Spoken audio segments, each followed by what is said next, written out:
So Steve, a common email that we get at Stapling and Nailing is, what kind of air fitting do I need to use? Right, I presume from that question is that the air fitting on the staple or nail gun connecting to the airline. We have two main types, PCL fitting and a Hi-Flow fitting, but we do go into more detail in one of our blogs on that. That's the PCL one. There's the fitting that would go onto your airline. So this is on the rear of the staple gun or nail gun, and it simply just connects onto the fitting on the airline and then a quick release.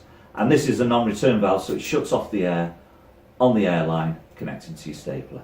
That's the PCL, and this one here is a Hi-Flow fitting.